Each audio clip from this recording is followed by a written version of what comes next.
Hey, Nick here, working on the Mustang. Going to give you an update on what I'm doing. The reason why I started this project is because it was leaking coolant from here between the timing chain cover and the block.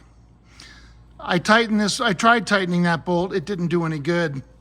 And then I noticed it also started leaking coolant from the radiator when I was working underneath it.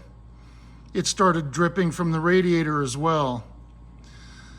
So I sent the radiator out to Matt's. They rotted it out, cleaned it up. You know, it was leaking along the bottom.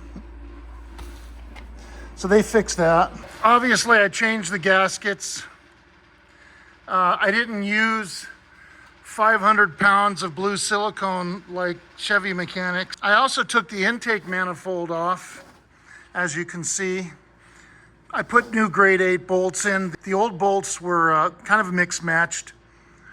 It had a couple wrong bolts in it and they were old and dirty. And I thought, you know what, I'm just gonna put new bolts in. So I bought some grade 8 bolts, put new gaskets in.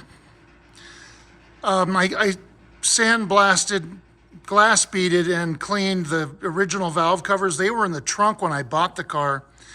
It had these chrome Chevy style valve covers with those tall tower wing nuts, you know, Mickey Mouse. I took it through that. That stuff went in the trash where it belongs. The water pump is good. I didn't have to change that. I bought new bolt kits from AMK. AMK is a company that sells hardware and kits for GMs and Fords and Chryslers, and they're good. If you need hardware and you don't have their catalog, get their catalog, AMK. I'll try to put the link in the description. So these are all new from AMK. All the bolts that are holding the timing chain cover on, all the bolts that are holding the water pump on, and all of the bolts that are holding the oil pan on are all brand new. And they come in kits. CJ, I got a new oil cap coming. It's a black oil cap with no spout. Scott Drake reproduction.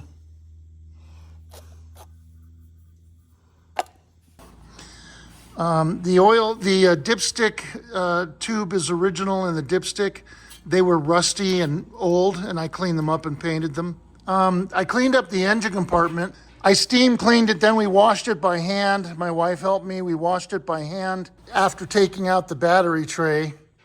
You know, the battery tray is history, and then we discovered the rust here. Oh yeah, and here's the battery tray. See, half of it's rusted off. Now this is for the old batteries that had a ledge, like on the Thunderbird.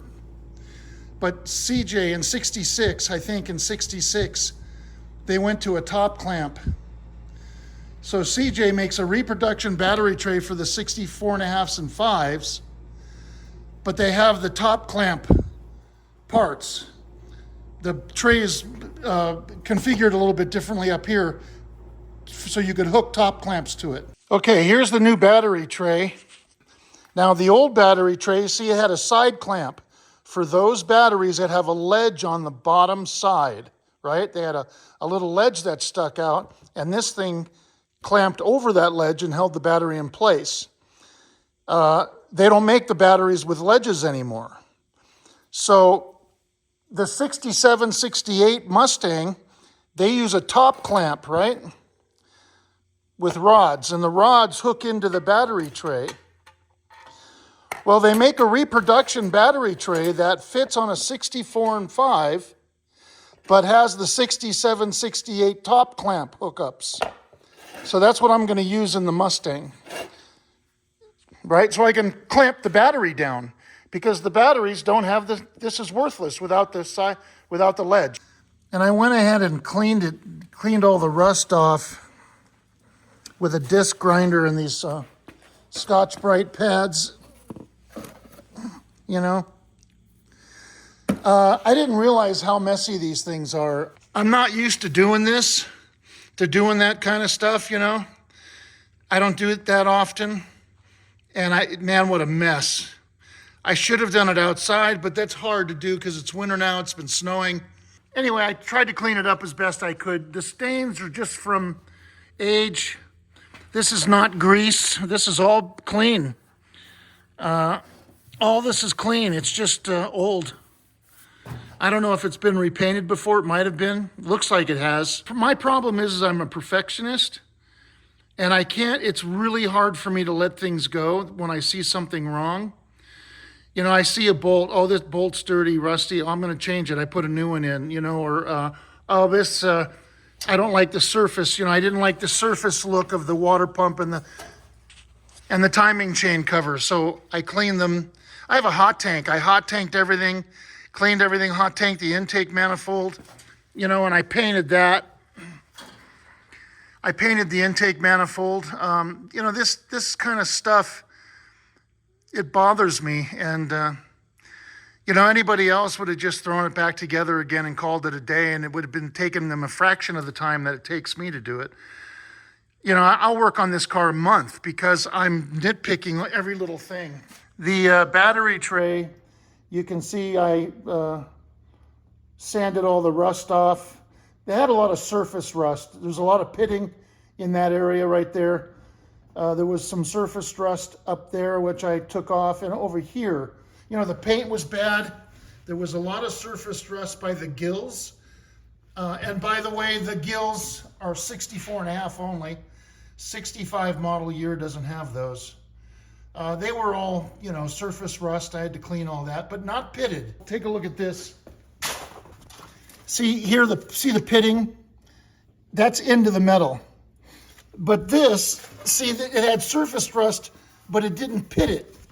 You know, here, it's not pitted. And then down here, there's a lot of pitting.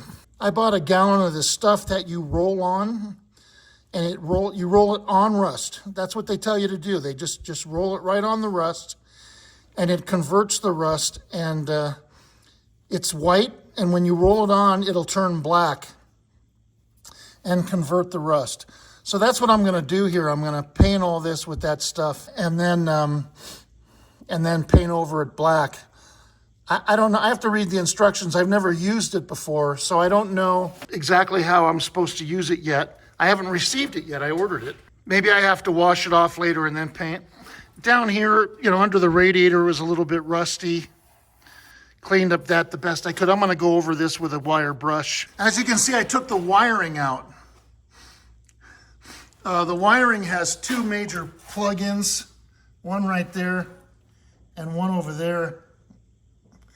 And then the convertible wire for the electric motor for the convertible is here. And there is no disconnect for that. It just goes right into the firewall. So I'll just clean this, I'll just clean it up the best I can and reuse that. The starter solenoid in this car has been changed. I found an original. Now these older cars, originally they had the brown one, the brown starter solenoid. And I glass beaded this and then sprayed it with clear, and I covered the threads. This is just shrink tubing. I painted everything, the coil. This is the old crank pulley off this car. This car, 66 power steering pump on it with a 66 bracket. This is the original for a 64, the Eaton. Here's the Eaton pump with the Eaton bracket, with the right bracket. That's gonna go on the car now. This is the crank pulley that came off this car with the Ford pump, which is over here. There's the pump that came off of it. Man, what a mess. Everything's a mess. And there's the bracket that came off of it. This is all 66 stuff. So I have a customer who has a 66 Mustang, a convertible, and he has no power steering, so we're gonna put power steering on his car and use these parts. That pump was perfectly good. Nothing wrong with it. It just, you know, the paint's bad, but it didn't leak. It worked perfectly. The bracket's okay. I hot tanked the pulley and painted it. And then the rack, Kevin's gonna rebuild the rack that came off of my car and send that back to me, and I'll put that on his car and he'll have power steering. Because he bought his car for his wife as well, and she never drives it. And I think one of the reasons why is because it's really hard to steer. Even though it's a light Mustang, without power steering, it's hard to steer, especially if you're at a stop. So I said, listen, put power steering on it. It's so easy to steer, makes it a lot more pleasurable to drive. So I'm doing that. Gonna do that after I'm done with this in 3 years. If you have a 64.5 and you have power steering without air conditioning, this is the correct crank pulley. You see how there's a space in between the two pulleys and it lines up with the water pump, right? And this is for the power steering pump. That is the correct pulley. This is not. This is for a 67, 68 with power steering without air for a 68. Fat Panda. Hi, kitty. Hi, kitty. He has to have food. He comes in and out all day and eats his food, right? You big, look at, it's all he wants. Yeah, so the wiring is toast. This is the headlight wiring. It's been cut and spliced. These went to the parking lamp assemblies. The original plug-ins have been cut off and they just spliced them straight, so you couldn't unplug them. I had to cut through the splices to get the to unhook the parking lamp assemblies. You know, the tape is all bad. These are hard like a rock, you know. So I got new wiring looms for that right here. This is the generator loom and the regulator. Here's the main wiring loom. So I'll install all that. And this is the time to do it. You know, I'm working on the engine compartment. And it's a pretty simple wiring loom, and they're just held on with those wiring loom ties that you wrap around and push on. You know, most Fords have those. They're pretty common. You can buy them new. Now we'll look at underneath. I'll raise it up and we'll look underneath. This is the driver's side. As you can see, let me zoom out. I cut out the floorboard, right? And the frame rail, this side of the rocker. Here's the rocker, and here's the frame rail inside the rocker. As you can see, that's rusty. It looked just like this. This is the passenger side. It looked exactly like that. And I cut it out, cut out the floorboard. Here's the floorboard piece right here, see? So I figured I'm just gonna replace this whole piece. What I'll do is I'll probably just lay it on top, right? And then I'm gonna try to come underneath with it. I'm gonna fix this first. I'm gonna fix that. This is coming off too. I just haven't gotten there yet. I'm gonna hack it off here and hack it off over here. And then I'm gonna put another piece of metal, L shape, right? An L shape like that. Fix that. I'm gonna cut this off too. I trimmed the edge of the frame here. Trimmed it straight all across. Trimmed it over here, straighten this out. Straighten this out. It looks like this has got to come down a little bit, and then I got to clean all this. I got to grind the surface of this off flat, clean. Now, the inside of the frame is pretty bad. You know, it's rusty. There was a lot of debris in there, and there's a bunch in the back as well, but that doesn't go back too far. But getting the debris out of here was hard, so I made this tool. It's a little brush on the end of a roller, a long roller, and I can stick it in there like this. Sorry. And then brush it out. See?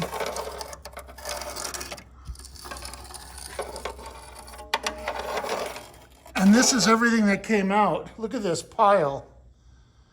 All of that came out of here.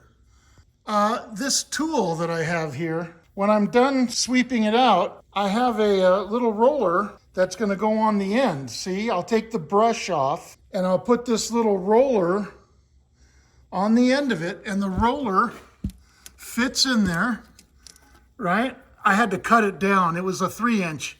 I had to cut it down, and I had to cut this down as well. I had to cut that off, and it was shaped like a question mark. And I had to straighten it and then cut the end off so it fits in there. See, the metal will fit in there, see, with the roller on it. And then I can paint the inside of the frame with this stuff I bought. This stuff says the rust killer halts existing rust and prevents future corrosion with a durable protective barrier. No need for sandblasting, grinding, or scraping. I don't know if you can paint over this or not, but I don't think it matters. Anyway, and this, it's a liquid, and it looks like milk, you know? It's supposed to turn black after you paint it on. It's white now. So I'm gonna try that. Okay, I got put the stuff in with a roller. It doesn't look like it, but I put it on pretty thick. And inside all the way, and here, it's pretty rusty here, you know?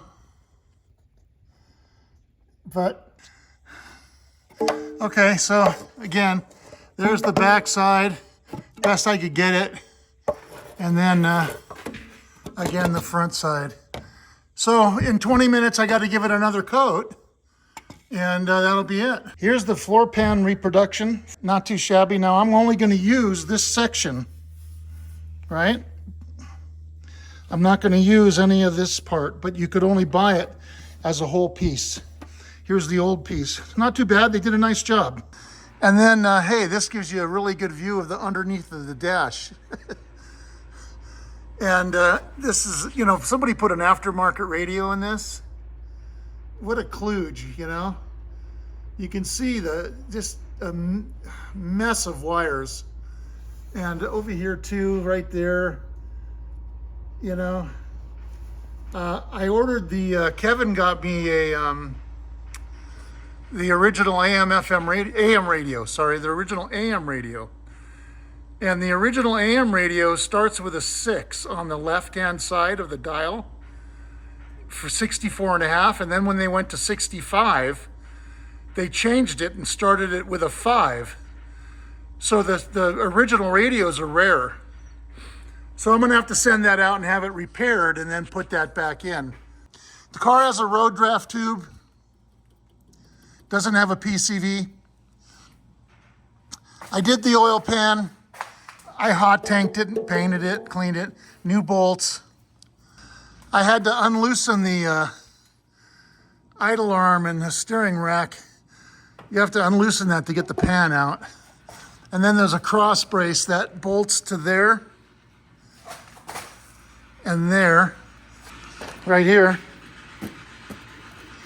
So the shift linkage, it's very typical, just like on a Thunderbird, it's very typical for the shift, the floor shift, to get an excessive amount of play in it. Just like the Thunderbird, the shift lever can get an excessive amount of play, the steering column. And this is no different, only in the sense that it also happens to these. It's a different mechanism, of course, but it's just a matter of pull this unit out here, the shifter assembly, that comes out from above. And in here are 2 bushings inside. There's a shaft. You know, I didn't film it when I did it, but there's a shaft that goes through the assembly, and there's 2 bushings that hold this shaft in place. And you can kind of see the other side. Not too well, but see the other side. So there's the nut and the threaded end of the bolt. See right there? I put 2 new bushings in there. Right here, see? There's a new bushing on this side and one on this side. And this was also, the bushings were gone. This was sloppy. So you not only had the slop from the shifter bushings, but then you had slop from this too. So you can buy these kits and the shifter bushings from CJ, and they're easy to put in. The problem is you have to take out the seats, you have to take out the center console to get it out. And so there's a lot of disassembly involved, even though the repair itself is fairly simple. Here's a negative battery cable. I did this repair a while ago. I put it back on the block where it's supposed to be. I cleaned all that stuff. This is the retaining bracket for the transmission lines. Now I cut those off. Somebody had cut one of the transmission lines. They cut one of the lines up here, put a rubber hose, it's kinked. They put a rubber hose on, it's kinked there, restricting the flow. And as you can see, it was laying right against the exhaust manifold. Once again, in good conscience, I can't leave it like that. So I bought new transmission lines for it. And those are gonna go in soon when I'm done with everything else. Transmission cooler lines. I've got a full suspension rebuild, and that includes lower and upper control arms. You can buy the whole arm with the new ball joints and everything. So I got those with the bushing in them and everything. I got new strut rod bushings. These are bad. So that's another project for later. As soon as I get it running and get it back together again, I'll do that down the road next year at some point. Oh yeah, the leaf springs. I did the leaf springs. I put in new shackle bushings, new leaf springs, new shocks, took out the air shocks. I still got to take out the air hoses for the air shocks. They go in the frames, in the trunk probably.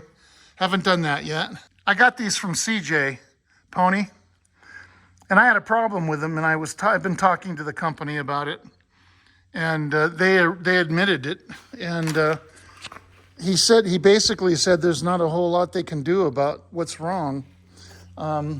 This is the alignment pin that came with the leaf spring, and as you can see, there's a dome in there. This pad has a dome, and this pin is not tall enough to reach the alignment hole in that dome. And you can see the pin that I made, you can see it sticking out. You can see it sticking out of the hole. But also another problem is look at how close it is to the axle. The pin had to be a specific height because otherwise it would be hitting the axle, and you can't have that.